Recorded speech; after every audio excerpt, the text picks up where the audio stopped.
We'll start with episode 1 of Marvel's Secret Invasion, Yes. which came on Disney Plus this week.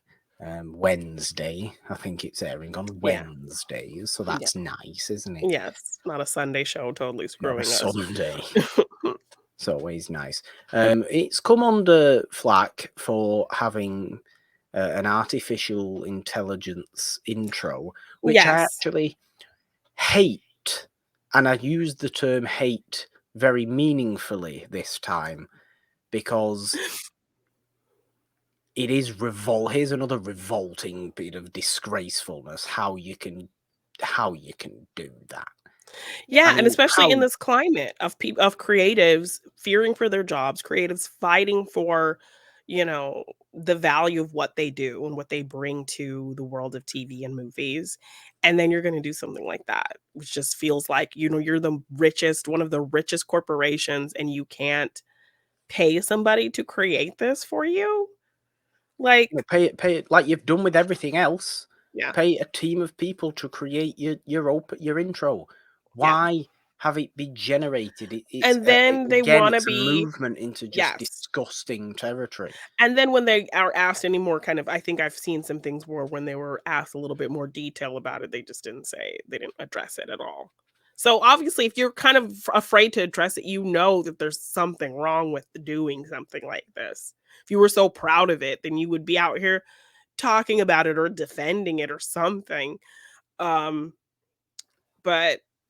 yeah, and they could be leaning towards the thought, well, it's kind of a commentary on the show itself, and you know, artificial intelligence mocking real people, and I don't know if that is kind of Look, the impetus for doing something like this, is them trying to play it off as some commentary on the topics of the show itself, but I don't know. if that is what it is, then I want many people to come out with actual genuine comments that was the intention Yeah, behind it, and not just one half-hearted kind of, oh well, which is, I think, that's kind of not a what we've comment, really. gotten. Yeah, which I think is kind I of, want from what I've literally seen, everybody involved with the thing, stand everybody, behind with this choice. Stand, yeah, to come put out this and out there with say, your whole chest and say this was purposeful. yeah, it was purposeful. We did it like this because the Skrulls are taking over. You don't know who's who, and it's all about A commentary on that. Yeah. a commentary of lack of trust and humanity becoming less human.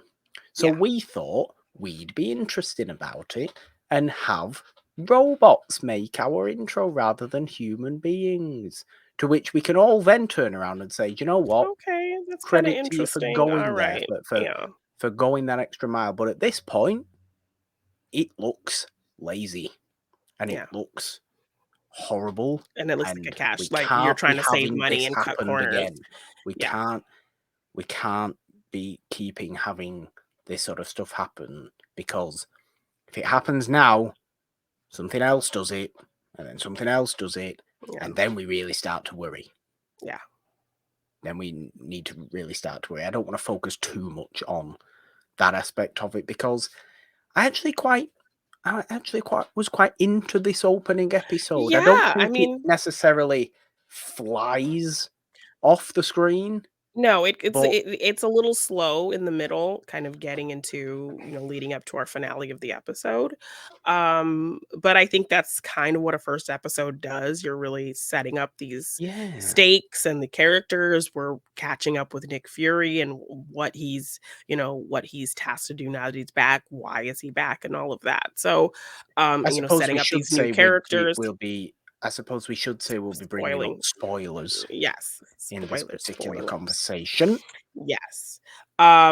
So yeah, I think, of course, your first episode is going to be a little bit slow in terms of just having to introduce all these new people and set up where we are and what the motivations are. So I get that. Like, I was able to kind of sit in it and be okay with where it was taking me and just try to take in all this new information. Because it does lead to a pretty harsh and surprising ending in general. So Well, I'd say it leads to a pretty harsh and surprising beginning too. But yes, yeah. whether see, I was quite unsure because we open really with Martin Freeman, with Everett Ross, Yes. Yeah. who has been a And staple really now yeah. for some years in the MCU. He's Yes. been around, I want to say, since Age of Ultron ish. Was he in Age of Ultron? Or was it Civil War? Maybe I mean, Winter it's Soldier? no, Civil War. So Civil War. Quite a yes. while then. Yeah, Quite a it was while Civil War. I do believe so. Yeah. that Everett Ross has been this in this franchise in this series in the MCU. He seems to be a Skrull at the Yeah, so beginning of kicking this. off Is the he actually a series. Skrull, or is this a Skrull impersonating him? It is unclear.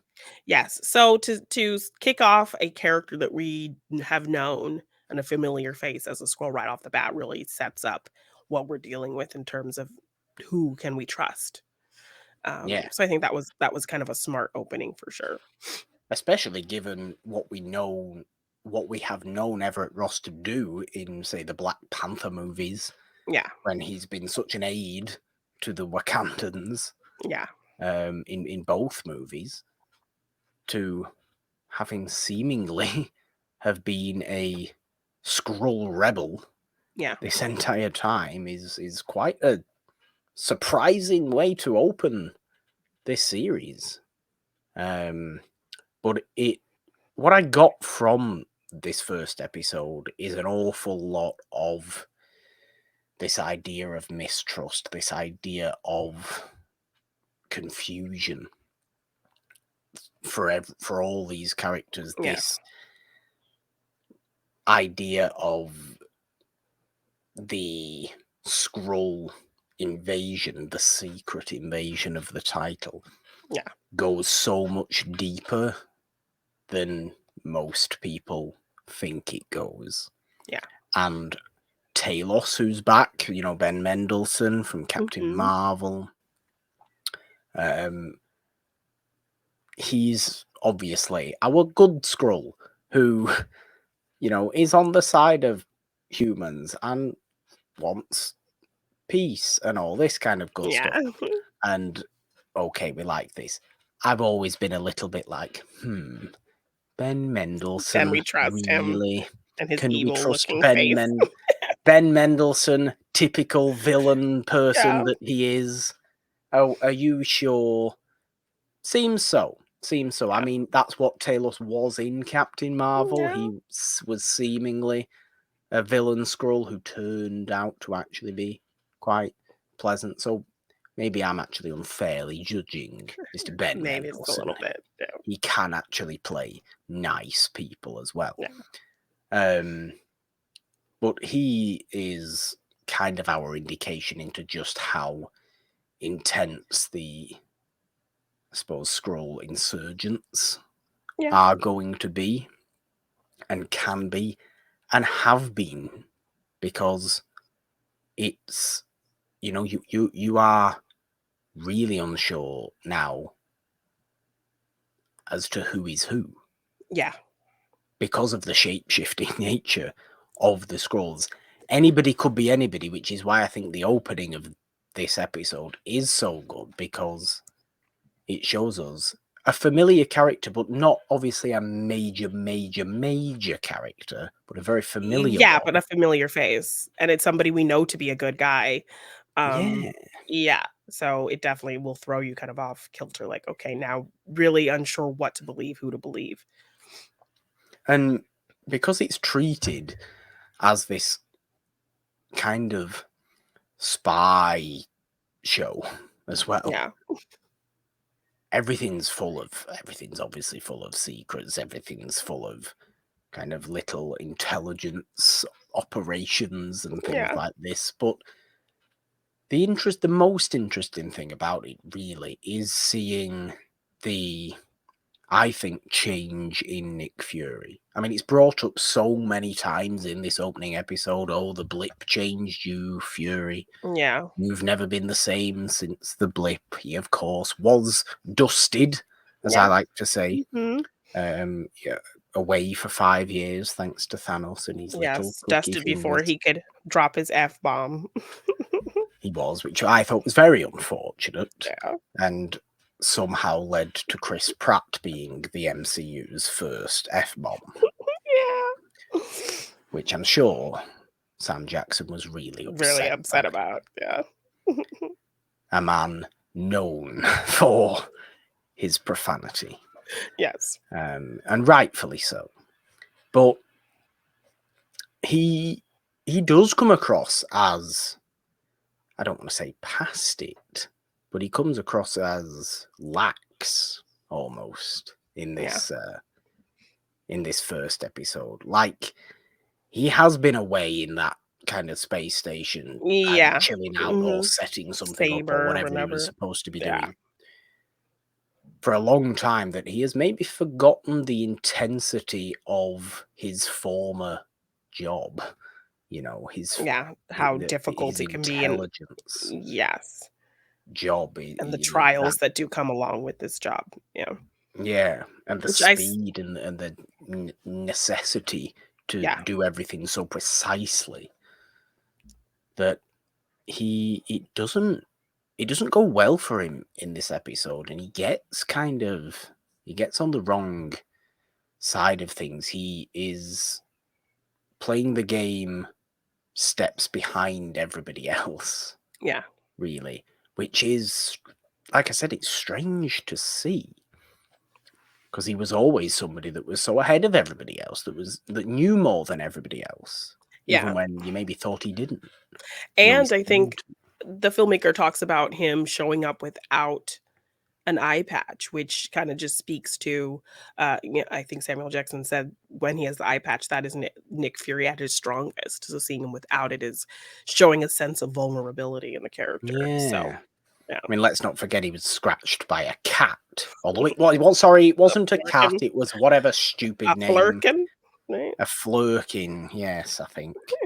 A cat octopus, I'm going to call it. Yeah. Because it was a cat with tentacles, as far as I can recall. Yes, And which, large. his epic line delivery would lead us to believe it was a much more interesting story than just a cat flirking, scratching him. Because last time I trusted someone, I lost an eye. That's just his cadence, So Jeannine. we don't need your cadence for a cat scratch fever. He can't help the way he talks. Everything sounds so intense Yes, I guess, and but yeah, theatrically he delivered. really built that up. So when we actually saw it, it was like, really, that's it? Oh, okay. But I guess he did trust Flurkin, so. He did. But I But like how he's being allowed to kind of go within himself. Sam Jackson here, I yeah, think. It's going to be a far more seriously dramatic performance from Sam Jackson than we've seen in a very, very long time. This is not yeah, his game. This has never been Sam Jackson's game of being quiet and introspective. yes, and This thoughtful, and seems to be what yeah, we're getting from Fury in this series, or at least in this first episode. I find it very, very interesting. He's going to have to deal with tough issues. He's going to have to, deal with sadness, with loss, yeah, and with regaining his competence, I suppose, as well. Because obviously Nick Fury is going to show up in the Marvels later on this year. yeah, So I'm like to believe that the Marvels takes place after Secret Invasion, which I'm sure yeah, it does because this is Fury's first time being back on Earth, so it must do. So he's obviously not going to come. He's not going to die himself during yeah, this series, but there is one fairly notable, apart from if you consider, is Everett Ross the Skrull dead? I think Everett Ross the Skrull is yeah, dead at the very beginning, so perhaps that is the real Everett Ross, who we consider the real Everett Ross, and he's dead. But you also get a pretty significant loss at the very Yeah. end of this opening episode as well, with Maria Hill, who's been there since the Avengers. Yes, yeah, she's been a huge staple of this franchise, been his right-hand person, and particularly just such a painful moment in terms of her potentially dying thinking that she's been betrayed by him. Yeah, So, because you know, the lead Skrull uh, rebel, I want to call them Skrull rebels, the lead Skrull rebel shapeshifts into Nick into him, Fury yeah. at this particular um, terrorist event they have set up Yeah, to set off a in bomb, yeah. Moscow. Mhm. The entire episode, I think, actually takes place in Moscow, which obviously is at the moment coming under some insurgency itself. But real world politics aside, Yes. for potential second Russian revolutions in the space of just over 100 years, Yes. which is weird, isn't it, to think about? I don't want to talk about this, but why do things? You always find to Weird, circle strange back to things. history somehow. Um, It's just insane, right? Though yeah. it's got nothing to do with Secret Invasion whatsoever. But the fact there's actually seemingly, I mean, whether this will have all changed by Monday's airing of this episode, I don't know. But there is seemingly an actual political revolution going on in Russia again. Yeah. I mean, it's their own fault, you know. Yes. It's Yes. their own fault for being just the worst, really. But that's not the point. It's not Russian people's fault, is it? It's not little Dmitri from St. Petersburg's fault. It's one person's fault, really. You picked the most, like, known place and the most stereotypical British or Russian name. Well, It's fine, it's fine. Um, what do you want me to say? What, I want you to talk it's about your Secret weirdo Invasion. leader's fault. That's what I'm saying. I want you to talk about Secret Invasion. Secret Invasion, yes, of course. Yes. Sorry. So what we did talk about when I think we were talking about the trailer, the introduction of these new characters. We have Olivia Colman, Emilia Clarke, um, Yeah. coming into the series. Great actresses, and so love seeing them come into the MCU. I liked Olivia Colman's dynamic with Nick Fury. It felt like there was this kind of old friendship there, but a bit of a rivalry as well. They kind of know each other. They know each other's skill sets and what to expect from each other. So it Is made it for I really strange, though? Is it strange to have Olivia Colman's rather crazy, ditzy kind of persona in in a series as obviously very serious in tone as Secret Invasion is, playing a character that's also like an MI5 operative? no, because I mean, if you know the MCU, you know there's always this kind of jokey undertone. Because even Nick Fury, he's very much being a little jokey himself. So I think it speaks to the dynamic that they have and the comfort level they have with each other, that they can be Possibly, this yeah. way, and she doesn't have to be this boss kind of person around him. Maybe it's also her way to disarm people and, think of her one way, and then, she'll just dig it and be ruthless when you least expect it. So, I think it works, especially because of how Nick is reacting to her and how their banter is kind of doing a little bit of a silly thing. I think it just speaks to the characters and how they feel when they're around each other and how they choose to act when they're around each other. So, I saw it as a way of speaking to the characters. So, I get that. I get that. Emilia Clarke, I do find really interesting actually because it's revealed she is Talos's daughter, yes, the young kind of scroll that we estranged saw daughter. playing with a young Monica and Captain Marvel. Yes, Yeah. Talos's estranged daughter who has joined the evil Skrulls. Yeah. As my sign says today, ah, the Skrulls. because Yes, because there's just a we shouldn't very be big scared group of of this stuff. them who yeah, who they kicked out Ben Mendelsohn because, they're just frustrated with these promises of finding them a new home, and they feel like Nick Fury has not delivered on that, and so they're just trying to make their own way and potentially just make Earth their home, which is kind of terrifying.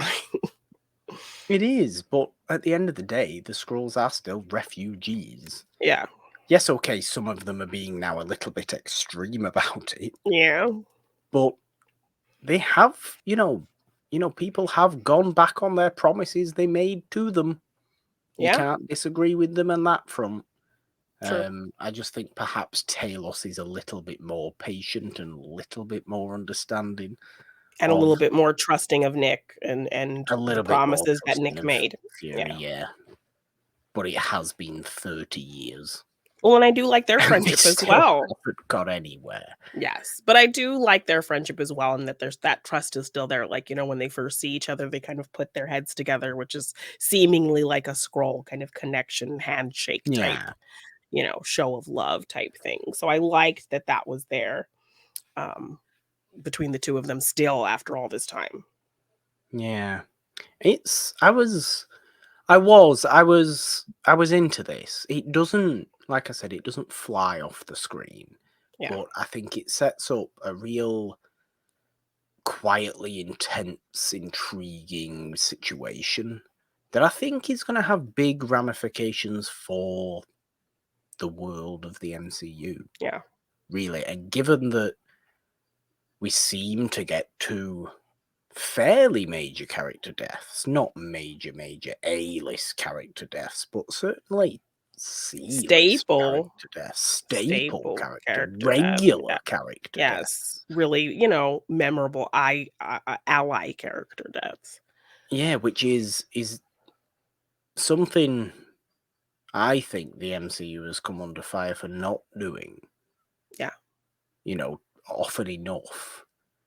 And then everybody will point to, oh, well, look what they did in Endgame. Well, yeah, that was because it was literally the biggest movie in the entire yeah. world. On top And of ending of 10 or so years of yeah, contracts and people wanting to potentially move on and them ushering this new phase of younger people as these people are getting super old. exactly. So there But were a lot of sometimes, factors. but sometimes it just works for emotional effect in Yeah, stories yeah. to kill off regular characters. Yes, and give you that sense of, Danger. discomfort and danger where you kind of are worrying now for any character that you love.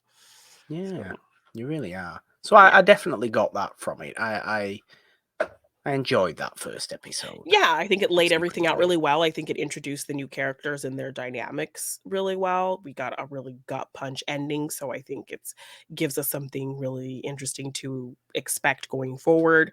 On top of Nick already being completely the most vulnerable we've ever seen him. Now he's going to be dealing with the loss of his most trusted ally and live with the guilt of her potentially thinking that he's the one who did it.